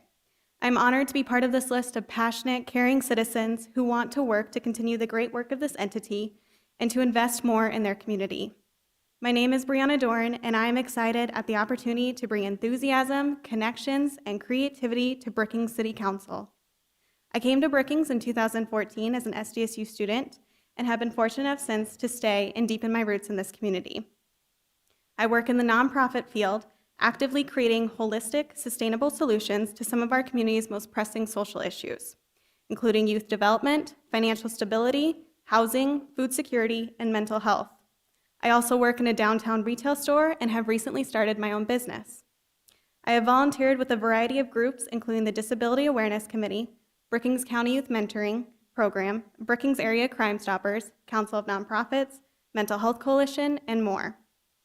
I have received training or education from organizations locally, such as Leadership Brookings and the Citizens First Responder Academy, nationally with Google Analytics, Mental Health First Aid, and the Safe Zone Project, and internationally, including the World Health Organization and the United Nations International Training Center. In all I do, I strive for first-rate results backed by hard research that creates meaningful experiences. But tonight, it's not just about my resume. It's about my vision for Brookings. As a council member, I would meet the community where they are by continuing and capitalizing on the engagement I'm already promoting. Brookings explicitly acknowledges all communities and gives voices a platform. I want to strengthen Brookings by creating space where families are safe and dreams stay accessible. This position would not only allow personal and leadership development, but allow new ideas and perspectives from my background and generation brought to the council. One of the council's goals is cross-departmental collaboration, and I'm currently working in cross-industry collaboration. If you know my boss, you know that she's all about connections, and that's exactly how I approach each new issue. From those connections, I have gathered two personal focuses: increasing diverse public engagement and lifting a community discussion around affordable living. I want to take our city's commitment of inclusion a step further by implementing an equity lens to be deliberately inclusive as our organization makes decisions. An equity lens creates dimensions of involvement, standpoints, perspectives, and community engagement that elevates the city's current goal of equity. This lens will be crucial throughout the recovery and stabilization of the city post-COVID-19. In addition to this goal, I would like to boost the community work around affordable living. I understand that affordable housing is just a piece in the puzzle of a successful community. And furthermore, food security, education, access to health, and sustainability all highlight the quality of life. The city is poised to pull the private, nonprofit, and public sectors together to continue these conversations backed by action, such as work with TIF districts, zoning, incentives for income-based housing, and a greater dialogue around Section 8 housing. This broad topic branches back to affordable living, because the answer is not simply building more high-density living spaces or finding funding for more supplies and capacity, albeit crucial, but to also ensure those individuals can be fiscally stable, which ties into workforce development, education and training, accessible mental health, and transportation for individuals to continue to go to work and have a high quality of life. I have a direct connection to affordable housing by being a partner of Habitat for Humanity. I'm a young professional working several jobs who is currently spending more than 30% of my annual income on housing. Affordable housing would allow individuals to focus on other aspects of a community, volunteering more, better health, and higher rates of education and job attendance. Overall, I desire to do more in empowering all voices and actively engaging all communities in Brookings. I believe the greatest changes start in neighborhoods and communities like Brookings.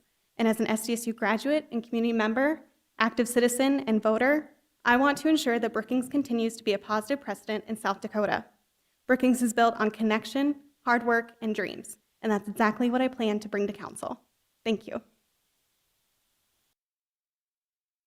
Are there any questions or comments? Councilmember Collins. Could you, you talked a little bit about mental health. Can you briefly tell me what you've done in that field? Sure, absolutely. So I would not say I'm an expert at all. My role has typically been with my work in facilitating conversations and supporting. So whether that looks at funding, looking at grant writing opportunities, whether I directly am filling out those grants or supporting those experts who are filling those out, I am actively involved in the Mental Health Coalition representing my work. So what that is we are in that community conversation of what other mental health programs are currently doing, and we look at kind of the three pillars of the topic overall. So looking at what gaps are existing currently in our community. So is that more service? Is that a more collaboration, more funding, et cetera? That promotion of those services, and then how to get those individuals in our community connected to those services. So my role is facilitating those conversations, continuing that, and looking at where I can fill in, basically. But I represent my work in those roles. Thank you. Councilmember Bacon. You have a very enthusiastic and passionate story to tell, and I love it. My concern is you are a very busy individual. Yep. At times, this job can consume a lot of your time, more of your energy. How do you feel that you could make this fit in with everything that you're already doing? Absolutely. Thank you for asking that. I noted in my application that I understand how big of a time commitment this position is, and I want to do things well when I commit to something. And so now I have planned out transition plans with all the organizations that I'm currently volunteering with. And so I would dedicate time to my full-time job so I can stay in the position and stay in the community. And I would make sure that there's no gaps in service in the organizations that I'm currently volunteering, but I would not hold positions with them so I could focus on this position and also not have any conflict of interest with anything. Thank you. Councilmember Brink. Brianna, thank you so much for running, and thank you for being here tonight to answer our questions. I appreciate it, and I appreciate all that you do. You have a very impressive resume in this community of involvement, and I commend that and respect that a lot. I'm curious, thinking about the things that you've done and your perspective working in nonprofits and things of that nature, what is your perspective on how your voice would be different than the voices already represented on the council? For example, you mentioned affordable housing. So how would you do something different than what is mentioned by other members of this council? How would your voice be different? Sure. I think one aspect is my generation. I am on the younger side. And then that second perspective is having that direct connection to affordable housing, of being a young professional in the community, and understanding that I am paying over 30% of my income for housing. And so having that direct passion. I also think my work and my volunteer opportunities gives me a perspective of hearing a lot of other perspectives. Like I said, I back everything by research and by other people's stories. And so having that direct relationship with a variety of communities in Brookings has given me that perspective that it might not necessarily be my opinion, but it's other community members' opinions and how I can lift up their voices. Questions or comments? Holly? Like the others have said, thank you for talk with you tonight. My question for you, Brianna, is what inspired you to apply for this position when you saw that there would be the open seat? What made you decide that you wanted to submit an application? Absolutely. So I have always had an interest in public office, and I've spoken to a lot of members, a lot of you as well, of my interest in the position eventually, and people have approached me too. I would say the time now is because I feel a little bit more able to complete the job well, and I wanted to make sure that I really understood the community's needs and mature personally too, and learn more about of just living in the community. And I'm really interested in it now because my philosophy has always been to be where the work is. So where would I best fit in? And that has been in the past in my organizations that I volunteered with and my work. And I realize now that a lot of the next step of work goes into policy, goes into facilitating those larger conversations. And I have that enthusiasm for it, and I understand the importance of it. So that's how I see me fitting in, is that is where I can make the greatest impact. Thank you very much, Brianna. Great. Thank you. And I just want to say, if you have any other questions or you need clarification on something, please reach out to me. I love to talk to everyone, and I encourage the public as well to be engaged in this. So thank you. Okay, our fifth and final candidate, Wayne Avery.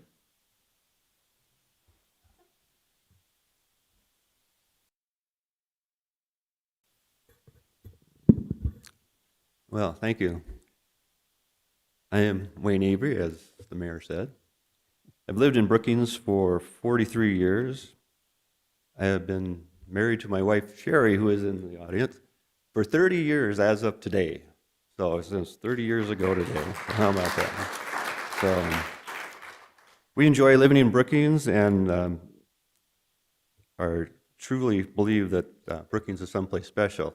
When I was listening to that presentation about the parks, I can say that I really enjoy the park trail system. My little German short-haired dog and I spend about every morning out there for at least an hour walking. I do have one complaint about the bike path, is that if I ride my bike to the outdoor nature park, it's pretty much all downhill going out there, but it's uphill coming home. So whatever we can do about that, I don't know. I believe I have the past city government related experience, work experience, record of volunteer service, and education to be an effective member of the Brookings City Council. I will leave that up to you to decide.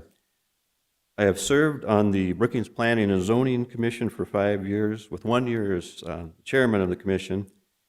In that period of time, I attended every meeting there that we had. I was always prepared, ready to discuss the issues, and with a good understanding of what we needed to do to get things done. I was probably not the most knowledgeable about planning and zoning, but I was the best at running a meeting, I think. Everybody always commented that we got the things done efficiently and got our business done and got moving along. So I had an opportunity to read some of the material that I got in it, and I got that the governance and ends policy, 31 pages of material. I read that and I was pretty much exhausted by the time I got done with that. But after reading that, I thought, oh, must have been my job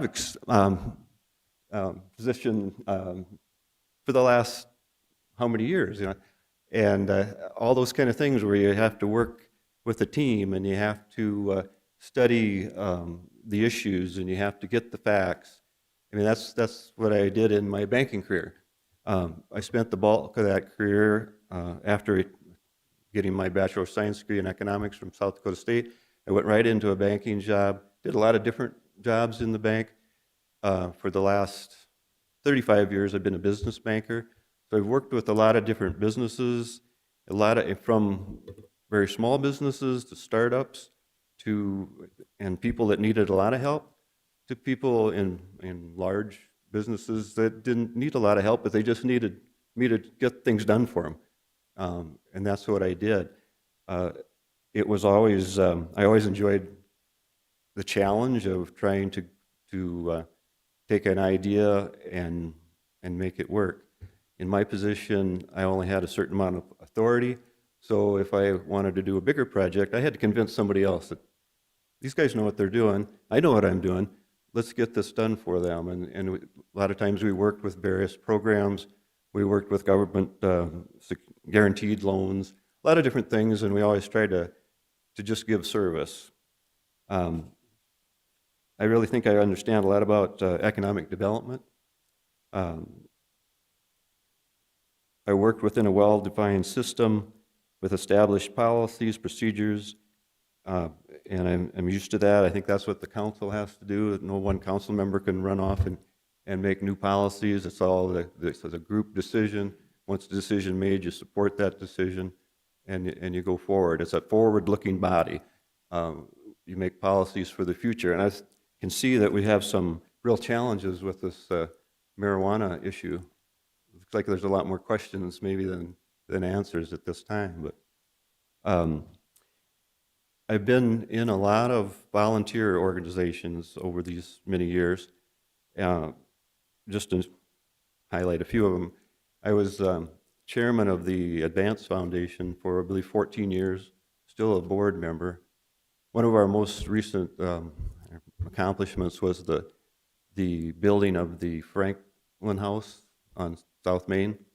I was very active in putting that together. I was the co-chair of the building committee. I was the chairman of the Advance when we did that. And we had talked about that for a long time. Finally, I was able to find the piece of land to do it. Worked with the city planning and zoning and the city council to get that rezoned.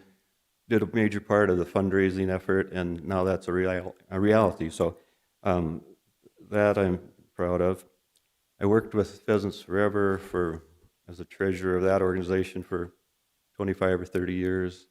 In that period of time, we grew as an organization, and were able to, our major accomplishment during that time was establishment of the West Oakwood GPA, 360-acre plot of land there that's open for public hunting or recreation, and we were able to just purchase that land, secure the financing, turn it over to the Game Fish and Parks. So a lot of work with different agencies and different things on that.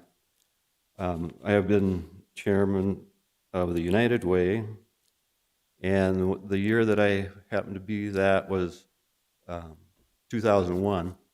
We were, and that was the week we were supposed to have our kickoff was the disaster that we had in New York there. So it put a little bit of a new challenge to fundraising that year, but it worked out. I served as the chairman of that. I later came back as the treasurer, and one of the issues that we had always had there is we always raised money for the United Way, or we would have the agencies come in, we'd approve them for their requests, and then we would raise money, and then we'd have to go back to the agencies, well, we didn't raise quite enough money, so you don't get as much as you thought you should get.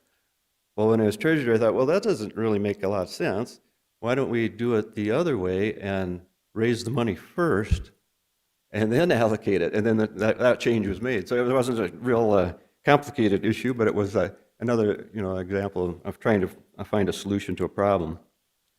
I also, in my organizations that I've been involved with, I was the president of the South Dakota JCs, and then served a year as the national vice president. And the JC organization traveled to 5 different states and quite a few different places. That was a learning experience. I'm not sure I'd do it again, but it was a good experience at the time. I guess in closing, I would like to tell you that I would like to serve on the Brookings City Council. I have a long history of city government experience, work experience, and volunteer service. I have a history of getting things done in the community. I will do important work in the future. It is up to you whether that important work is on the city council or elsewhere. Thank you, Wayne.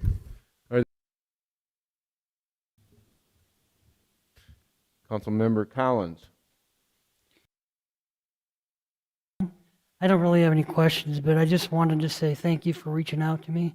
I think I asked all my questions there, and you answered them, and that meant a lot to me that you reached out. So thank you very Well, much. thank Wayne. you. I tried to contact everybody and just get an idea of, what do I need to do or what your thoughts were, and it was very informative for me. Thank I you. appreciate it. Councilmember Brink. Applying for this and for being here to speak with us tonight. I would imagine that working in the financial services industry, first of all, that's a huge segment of the U.S. economy, and pretty much anybody that does any kind of business eventually has to flow it through a bank, right? So you get to see and talk to all kinds of people in that organization. And so maybe thinking about that and thinking about the resume that you prepared for us, I'd ask you the same question I asked Ms. Doran. How would you talk about your perspective, and how is it different than the perspectives that are on the council? What would you bring to us that we don't have today? Well, I think I have the part about fiscal responsibility and have to work with what you have to work with, is important. I've seen a lot of different situations in the Brookings community, and I've been involved in some fairly major projects. The issues of confidentiality would prohibit me from saying what they were, but I think you'd be familiar with them. I've been in a lot of conversations, and I've been in a lot of discussions, and I think I bring a perspective where I know where I figure out how to do things. That was what one of my former bosses says. Well, Wayne was always the one that just figured out how to do stuff, and I took that as a pretty high compliment. Okay, thank you, Councilmember. Thank you for questions this evening. My question for you is the same one that I asked Brianna, and that's what motivated you to apply now? Why are you applying now? When you saw the open seat, what made you decide to submit an application? That's a good question. I've always been interested in this, and it really didn't work for me to be probably on the city council and be working where I was at. Now retired, I have more time, and I don't have any restrictions that way. So I think it's just a good fit. I get the chance to maybe do it for a year and see if I like you guys.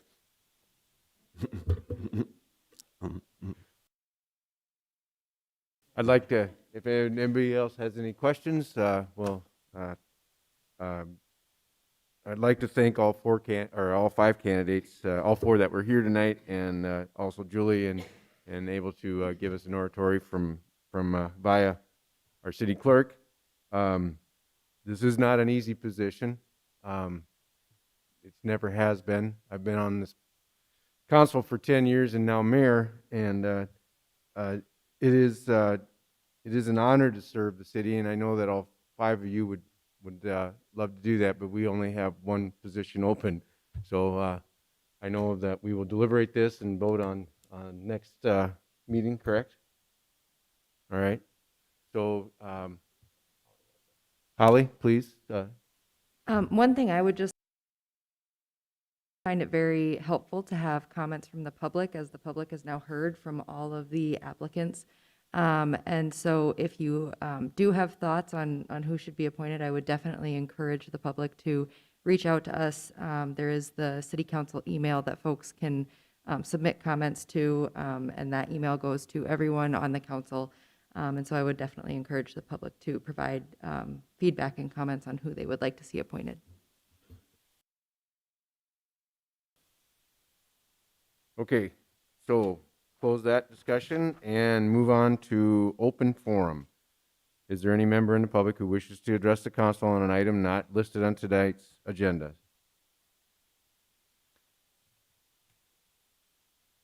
Please come forward and state your name.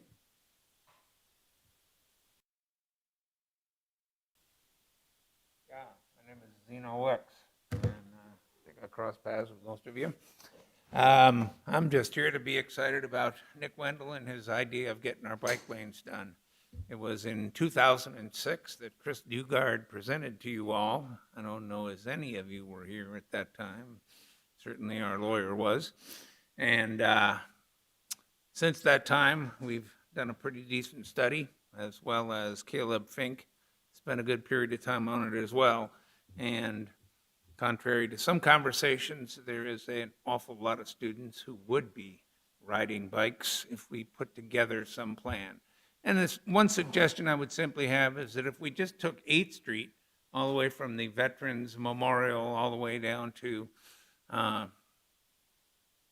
AGR and Farmhouse, and then we took 12th and came from the railroad track to the university. Admittedly, that would cause some issues for parking, but what I would recommend to you is 2 one-way streets on 10th and 11th, where the west side is owner-occupied. They have a sticker that says they're owner-occupied on that side, and on the other side is anybody. So we would take care of the lost parking on 12th, and at the same time, the owner-occupied people would have half as much traffic going by their houses as they currently do. So I would encourage you to go back to Chris's plan, which the bicycle group came pretty close to Thank you. repeating. And like I say, I mean, for me, having bike lanes, I mean, it's pretty remarkable how many people will ride their bikes to shop at Walmart, to, you know, I mean, whereas people in cars can pretty much go anywhere. So the more we encourage people to ride around on bikes, the more money I hope they spend in town. Okay, council member introduction of topics or future discussion. Is there any items that anybody wants to bring up? Our city manager would like to make comment. I just want to make sure the public understands Thursday. They are accepting walk-ins, but new this week is the ability for 12-year-olds and older to participate in the pods. It will be open from 4 to 8, and we have limited vaccinations available. I believe right now we have up to 168 that have already signed up. So anyone who's interested in signing up for that 12 and older, encourage them to go to the brookingshealth.org/teen to sign up, or they can call 692-2811. Once again, that's 692-2811. And walk-ins are still welcomed. They do have that one shot available. So once again, try to get as many people to that pod as possible. Great way to start off the summer.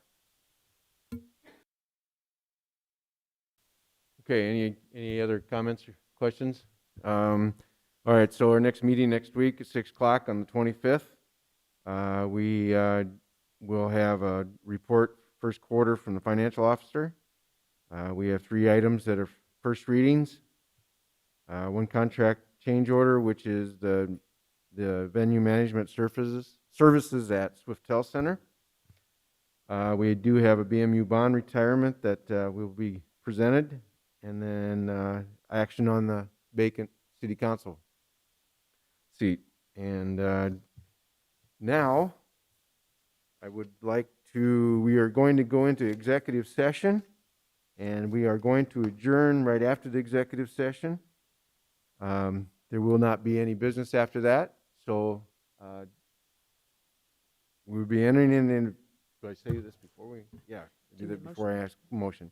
We will be entering executive session pursuant to SDCL 1-25-2.1 for purposes of discussing the qualifications, competence, performance, character, and fitness of any public officer, employee, or prospective public officer or employee. The term employee does not include an independent contractor, and South Dakota SDCL 1-25-2.3 for consulting with legal counsel and reviewing communications from legal counsel about proposed and pending litigation or contractual matters. No action will be taken following the executive session. I entertain a motion to go into executive session. So moved. Second. Been moved and seconded. Voice vote. All those in favor? Aye. All those opposed? Same sign. Right? We're into executive.